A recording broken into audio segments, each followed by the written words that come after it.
powerful desktop replacement machine targeted for gamers by Dell's Alienware division. It's based on an 18.4-inch LCD screen with a native resolution of 1920 by 1080, so full 1080p HD display.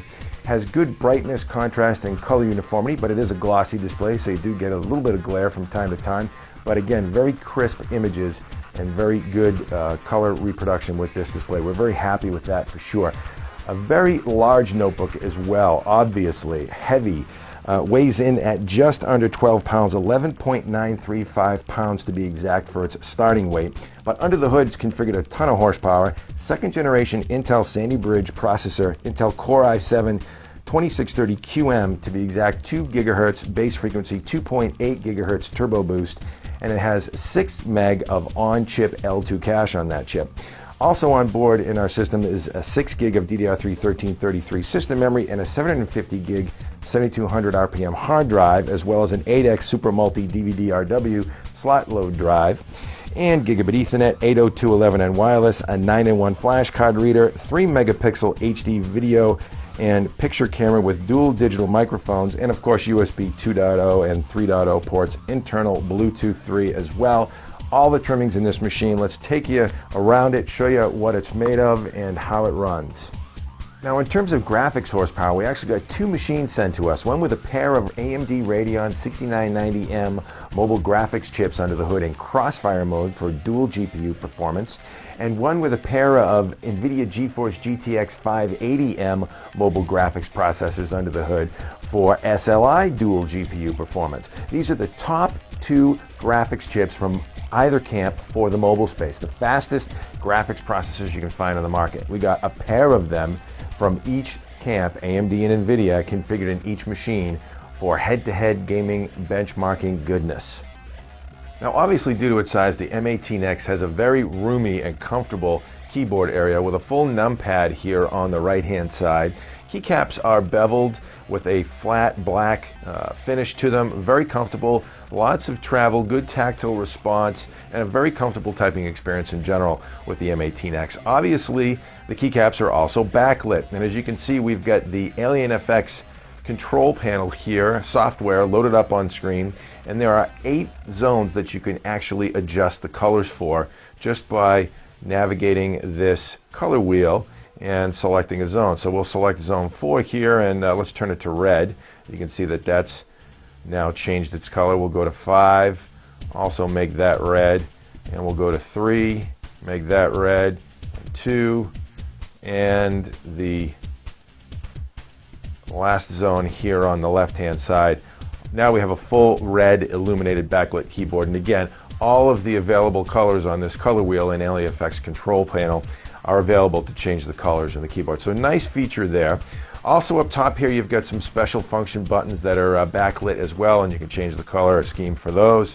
You've got things like volume up and down and mute. You've got player controls for media player, play, forward, reverse, rewind, and Wi-Fi control on-off button, and of course the AlienFX control on-off button to enable or disable the AlienFX software.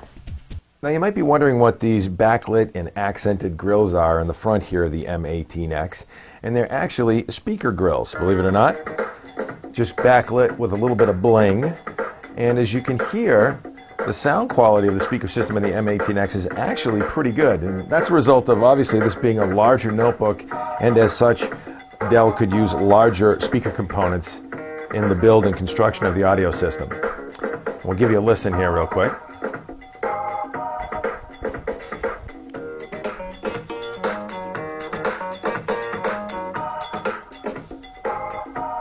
So as you can tell, certainly a louder and better performing speaker system than you'll get in most notebooks.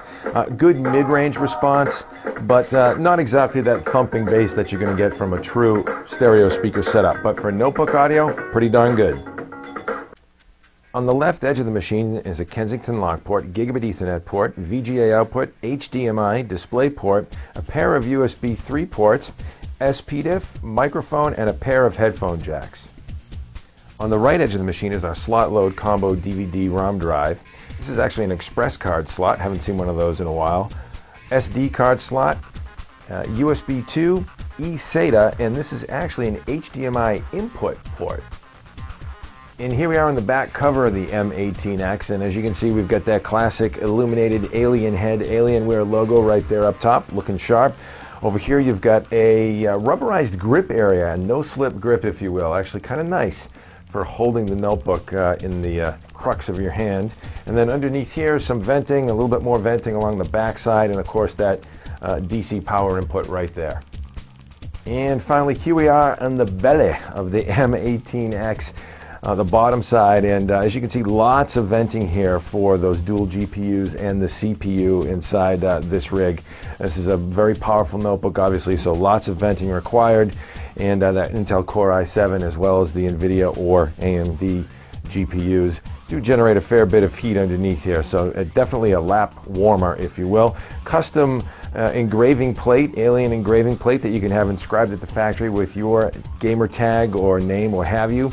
Here's the battery pack, and this little button here illuminates a battery level indicator, and this is the release right here, and this is actually the battery pack. Fairly large battery.